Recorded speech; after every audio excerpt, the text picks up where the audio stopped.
Did you know that inside every potato is a hidden photograph? You just can't see it because you need the special revealing solution.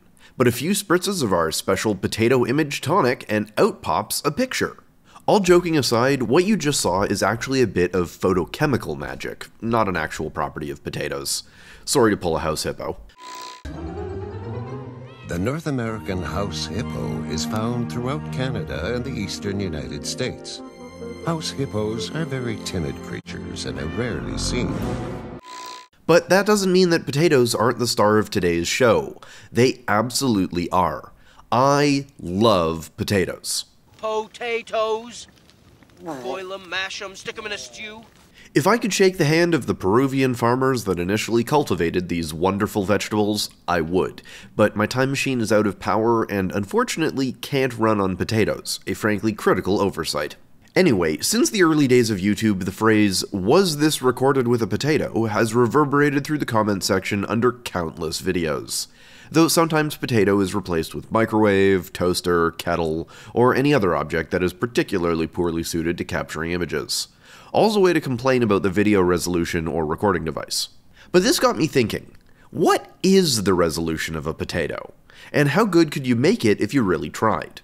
While this seems silly at first, and yeah, it's definitely silly, this actually turned into a really significant optical and chemical challenge that turned into a couple weeks long speedrun of the history of analog photographic methods. So today, we're going to take you along on my quest to make a photographic potato. In my mind, there are two pieces to this. The first is, can we use potato as a recording medium? And the second is, can we use the potato as the camera itself? And both present a bunch of different challenges. It might come as a surprise, but making a potato into a camera is actually hilariously easy. And we do this by turning it into what's called a pinhole camera. At their core, all a pinhole camera really is a box with a hole at one end. And we can make that out of a potato fairly easily. To demonstrate how a pinhole camera works, I've got this little demonstration. There are two card holders and a candle on a rail. I can move the cards around, and the first card has a small hole in the center. I'm going to start with this card removed and only the back card acting as a screen. With the candle lit and the lights out, you can see that the screen card is uniformly illuminated, and there's no image to be seen. But when I insert the pinhole card, suddenly a very dim image is produced. I had to really crank the exposure on the camera just to be able to see this, but you can clearly see the flame, and it's been flipped upside down. By moving the screen card back and forth, I can control the brightness of the image, its size, and its clarity. The closer the cards are together, the smaller, brighter, and blurrier the image appears, and as I move them further apart, the image gets bigger, sharper, and dimmer. One of the many reasons that pinhole cameras were very quickly replaced with ones that use lenses is that a pinhole, by its very nature, doesn't let very much light into the camera. Another way of saying that is that it has a very small aperture. A lens, or stack of lenses, can be much wider than this pinhole. This means that they have a larger aperture to let more light in, all while keeping the image sharp. Though the trade-off is that lenses also have a much narrower range where they project a clear image, also known as their focal length. Now, if I put the image produced by a lens next to the image produced by the pinhole, you can see how much clearer and brighter the lens's image is. This is the reason we're going to have an uphill battle for this project, because any pinhole camera we make is going to need incredibly sensitive recording medium to capture this image in any kind of reasonable amount of time. This brings us back to potato as a recording medium. Is it possible to modify a potato in such a way that we can record an image? Well, I mean, you saw that it is in the intro, so yeah, obviously it is. So more specifically, can we make it sensitive enough to record images either with a normal camera or, as a stretch goal, a pinhole camera? Well, there's a long history stretching back almost 200 years of photochemical methods that were invented in search of a process that could capture photographs. So there is a lot of methods that we can try. Regular viewers will know that I've been on a bit of an analog photography kick lately. First, making Cold War-era microdot images, and then using film to make holographic, diffractive optics that project patterns when you shoot a laser through them. With each project, the more I learn about the chemicals and methods used in analog photography and the unbelievable results that you can achieve, the more in love I've fallen with it. I hope that by the end of this very silly video, you're inspired to try at least one of the methods I'll be showing today. They're quick, easy, and you really should make some art. It'll make you happy. Anyway, we're going to start with the least dangerous methods and use progressively more chemicals and see how far we can get.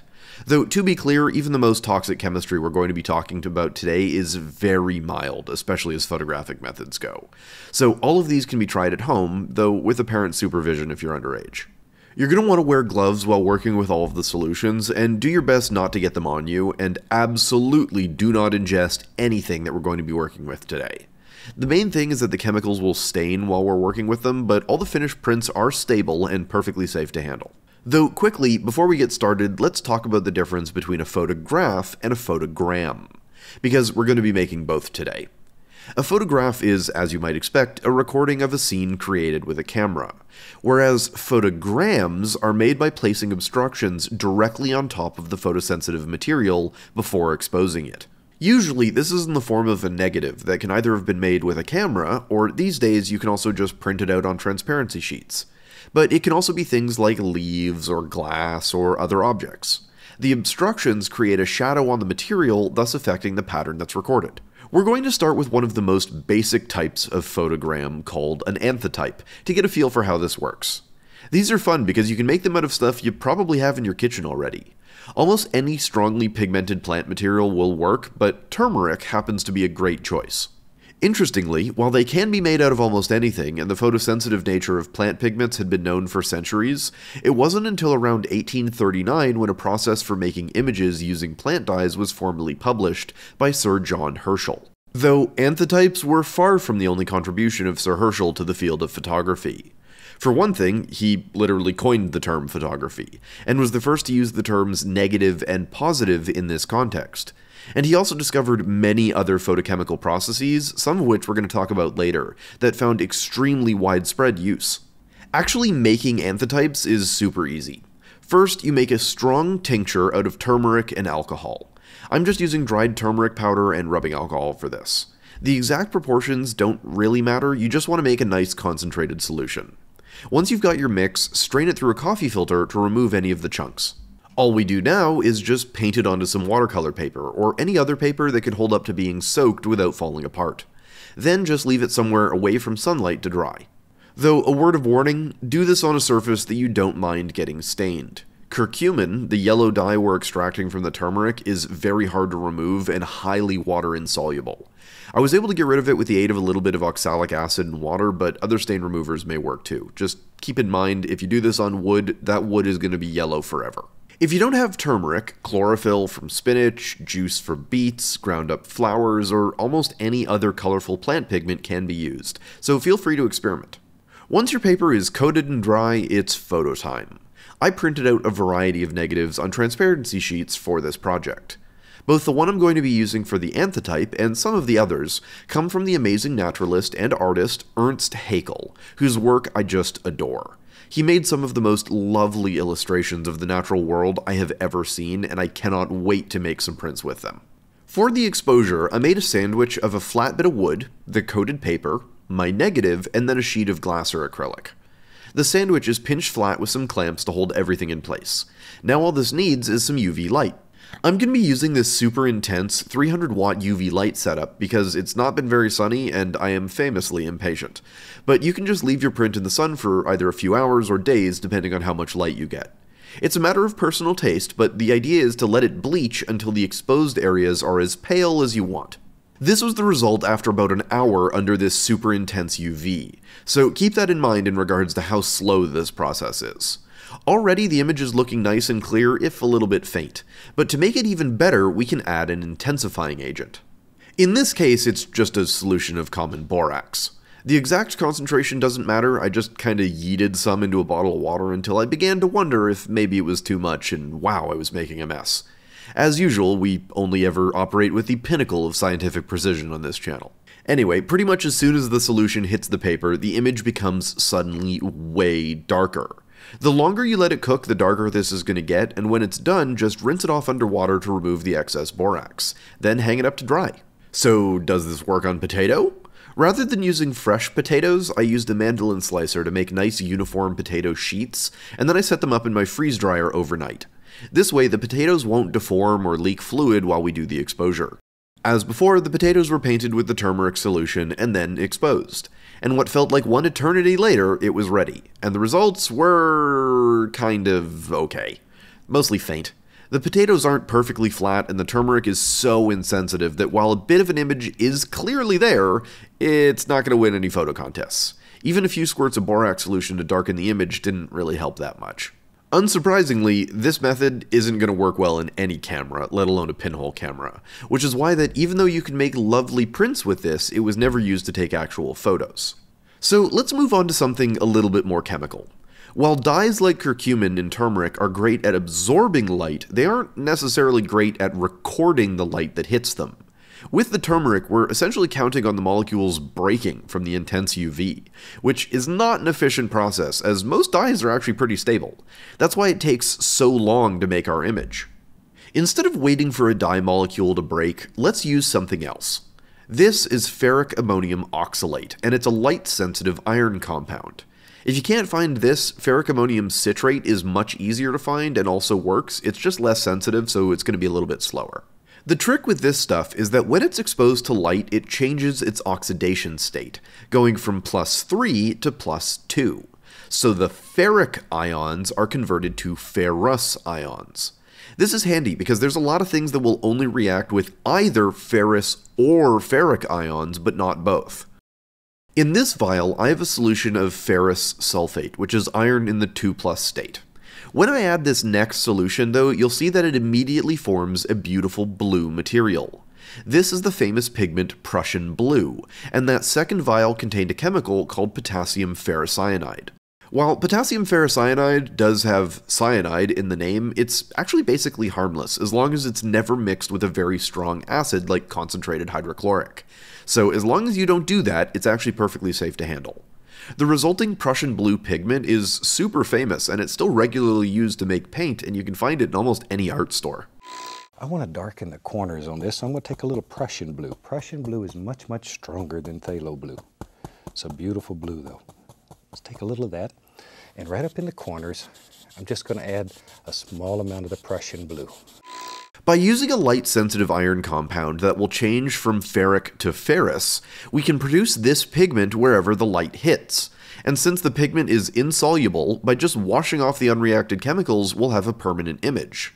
This is called a cyanotype because of the incredible blue color, and it was another John Herschel invention.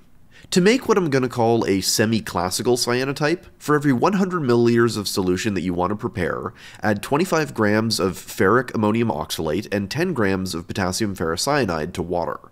I'm calling it semi-classical because traditionally ferric ammonium citrate was used. Only more recently was it realized that the oxalate is a much better choice. When they're both fully dissolved, you can just paint this onto paper or pretty much any other absorbent material, and then just let it dry somewhere dark. And note that it starts off this sort of neon green-yellow color with almost no hint of blue. Let's do the same thing as before and make a negative sandwich and expose it to UV light. Watch what happens as I pass the light over the paper. Like magic, even a single pass and the material has gone from yellow to a lovely blue. With cyanotypes done in this sort of classic way, more exposure is usually better, up to a point, because the reaction is incredibly slow. Though because I'm absolutely cooking the hell out of it with this light, the exposure only took a minute. If you use the original ferric ammonium citrate, the reaction will be slower, so you're going to need more exposure. But as before, with very little effort, though notably much less time, we can make lovely prints. To finish the development, we just wash the paper or fabric or whatever you applied the solution to get rid of any of the unreacted chemicals. Because of how easy these prints are to make, they became incredibly popular for making copies of things, especially technical drawings. Before that, the only way to make lots of copies was to commission an engraved plate for a printing press. When you're working on a construction site, it's not generally a good idea to only have one set of plans, especially before computers, when that physical piece of paper may literally be the only copy. So they would use a blueprinting machine, which was basically just a giant glass tube with an arc lamp on a rope inside. What you would do is layer a hand-drawn plan onto the glass, followed by some treated paper, and then a sort of fabric layer that holds everything down. Then you throw a switch to kick on the light, and then you raise and lower the light to sort of expose everything. And you can make a really fast copy. With lots of blue copies of plans floating around, people started referring to all technical drawings as blueprints. Now, for making potato images, this is already way better. Applying the solution to some slices of potato and exposing them makes beautiful images with remarkable levels of detail. But the exposure is still fairly slow and the detail isn't perfect. We can make this process work a lot better by just making a few changes. First, let's break this into 2 steps instead of letting the reaction all happen at once. This time, we're going to coat our paper with only the ferric ammonium oxalate. Though before we do that coating, we're going to use some oxalic acid to lower the pH of the solution to between 3 and 4. We're also going to increase the concentration of the oxalate from 25 grams to 30 grams per 100 milliliters.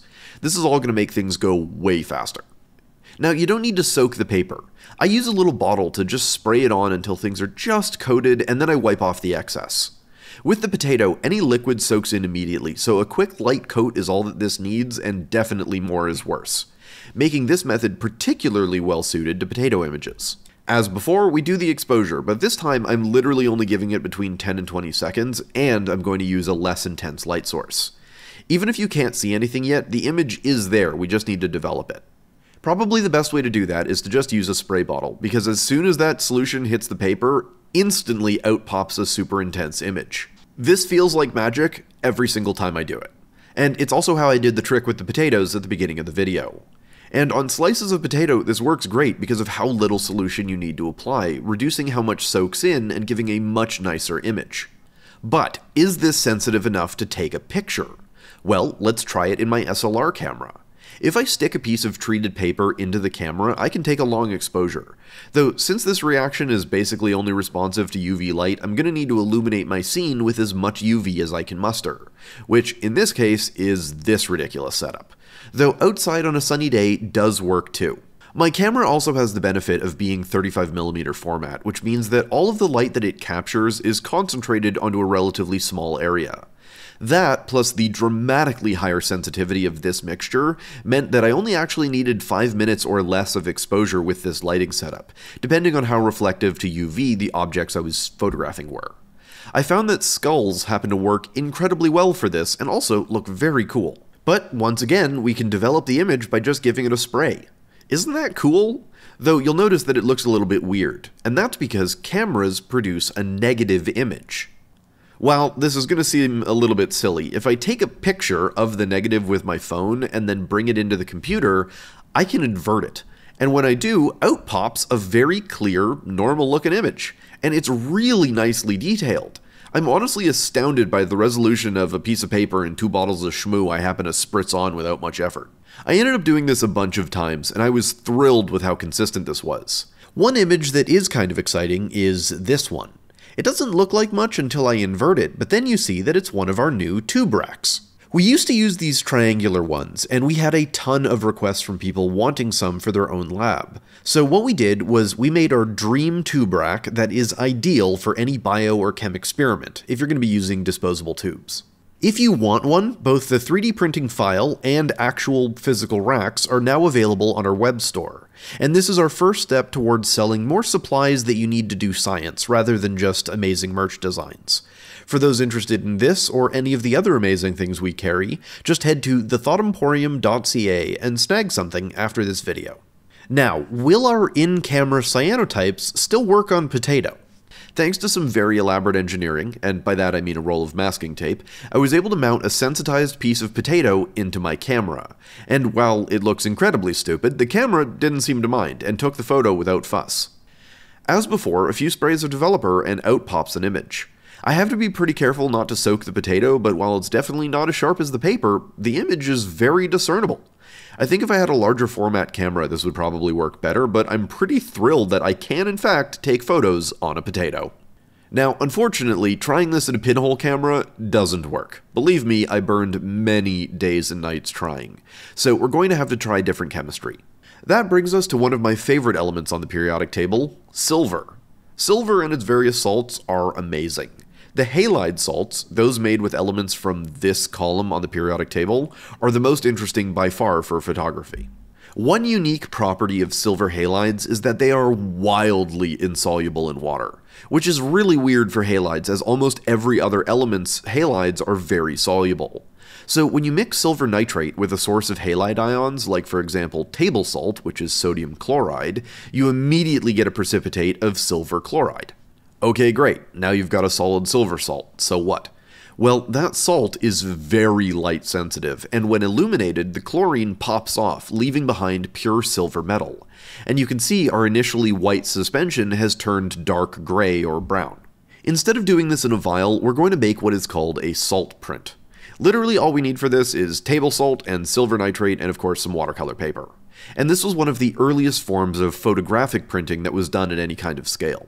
I'm going to be making two solutions. The first is a 2% solution of sodium chloride, and the other is a 12% solution of silver nitrate. Though a quick word of warning about the silver nitrate. It is by far the most caustic and likely to stain thing that we're going to be using by far. If it gets on you, it will stain your skin black instantly by turning into silver metal, which takes a very long time to fade. And again, it is pretty caustic, so just be careful while working with it. Now, there are a lot of ways to apply the two solutions, but I'm going to keep it simple and just use a spray bottle and some brushes, one for each coating. We start with the salt solution. Now, you don't need to soak the paper, just spray or pour a bit on and then spread it out with the brush and then just sort of wait a moment. Then you can wipe off the excess with a paper towel, but after that, just let it fully dry. Next, we can apply the silver. However you apply it is going to affect the final look of the print, but however you do it, make sure to coat the same side you salted, otherwise this is not going to work. You don't need a lot, a very thin layer that just kind of covers the whole surface just enough to wet it is basically all this requires. Then just let it fully dry in the dark. Keep in mind that the second the silver hits the page, the paper becomes light sensitive. Thankfully, salt prints are pretty insensitive to anything other than deep blue or UV, so subdued LED lighting is usually fine, but don't work near any UV light source. I'm working in my fume hood, which I've modified with darkroom lighting, as you've seen through the video, but most LED lighting is safe for this sort of salt print if it's very dim. Anyway, salt prints are what are called a print-out process, like the original cyanotypes. So all we do is make our image stack like before with a new negative and expose it. Just like the cyanotypes, we can see the color change as it develops, and the initially white paper takes on a sort of gray-brown hue as it exposes. As time goes on, more and more silver metal is produced, and the chlorine is removed. And when we're done and we remove the negative, again we get a beautiful image. To make this permanent, we need to remove any of the unreacted halides, and the way to do that is with what's called a fixer. This is usually a solution of sodium thiosulfate, though you can buy other pre-mixed fixers that have other things in them. For example, I'll be using the Ilford fixing bath, but a 50 gram per liter sodium thiosulfate solution works too. A few minutes in the fixer followed by a very long rinse under running water is all it takes, and you've got a finished stable print. To compare this to our improved cyanotype chemistry, I tried taking some pictures with it in my camera, and it was actually less sensitive, and the image quality was a little bit worse, which I found interesting. The funny thing is that since potatoes are living material and we haven't washed them in any significant way, they're already going to have salt in them naturally. So if you just spray a potato with some silver nitrate solution, you can directly print on potato. Now that is what I call an all-dressed chip. Though the image quality is actually much worse than the cyanotype. The reason for this is because the image is being formed too deep into the potato, and ideally you want a short exposure, but then we're going to have to use the magic of silver developers to make the image appear. In the history of photography, it was pretty quickly realized that just printing out silver-based images was way too slow and took too much light to take good pictures. What they needed was a way to only partly expose the silver halide crystals, and then some sort of chemical to make any of the affected crystals completely change to silver during the development later. Now, this is the part where we hit a bit of a snag. Any attempt at developing a potato like this is going to turn it to mush, and any way that we can improve or sensitize the crystals is going to mean longer development time, which means more soaking in various baths and more handling, none of which is conducive to potato. So I think I actually need to draw the line there, as we've hit the maximum sensitivity of potato as a recording medium, at least as far as I could come up with. If you've got other ideas, feel free to leave them in the comments. This means that if we want to take a photo using a camera made of potato, we're unfortunately going to need to use commercially prepared paper. To make this basic reaction more light sensitive is actually quite a bit more involved and requires changing technique. Instead of growing the halide crystals in situ on the paper, a much better way to do this is to grow them in a gelatin-based carrier solution. This gives you way more control over the size of the crystals and lets you carefully mix in sensitizers to make them more reactive. This is the core of a huge number of photographic methods and, frankly, most commercial film. This commercially made paper is also even cooler than what I could have cooked up, because it's what's called direct positive paper. Normally, cameras create negatives, but this paper's chemistry has been tweaked in such a way that when you develop it, it automatically inverts the image to a normal-looking one. Though precisely how it does this, I'm still figuring out. It's still going to take a while to expose, but if I pin a piece of the photo paper to the back of my hand-carved potato pinhole camera and just blast it with light for a while, when we develop it, we get an image. You can see it's not very sharp because the hole in the potato was kinda too large to let in enough light, and it probably needed a little more time, but we have successfully taken an image with a potato. So what is the resolution of a potato? Well, it depends if you're using it as a camera or as film. But I think it's safe to say that it is surprisingly good, though I think I'm probably going to stick to proper film and literally any other camera from here on out. We've covered a lot of optics stuff today, but while we spent a lot of time talking about the chemistry, we kinda glazed over the physics of how lenses and pinhole cameras really work. And that's just the basics. There's so many other cool things you can do with light if you understand how it works. And while we do have a few videos now about optics, another great resource is the sponsor of this video, Brilliant. Brilliant is an amazing online learning platform that I've used for many years. Through their highly interactive lessons, you can learn about all sorts of different topics, not just optics. Everything from basic to advanced math, data analysis, physics, chemistry, biology, programming, and so much more. Whether you're in school or just want to learn and stay sharp, there is something for everyone and every skill level. The lessons are highly interactive and a lot of fun, making it a fantastic way to learn. And a lot of the footage you've been watching comes from their scientific thinking course, and while I've recommended it for years, they continue to improve it, so it's only gotten better. To try everything Brilliant has to offer for free for a full 30 days, visit brilliant.org/thethoughtemporium or click the link in the description. And as an added bonus, you'll get an extra 20% off an annual premium subscription. But with that, we come to the end of this video, and a special thanks as always to our amazing patrons and channel members. But that's all for now, and we'll see you next time.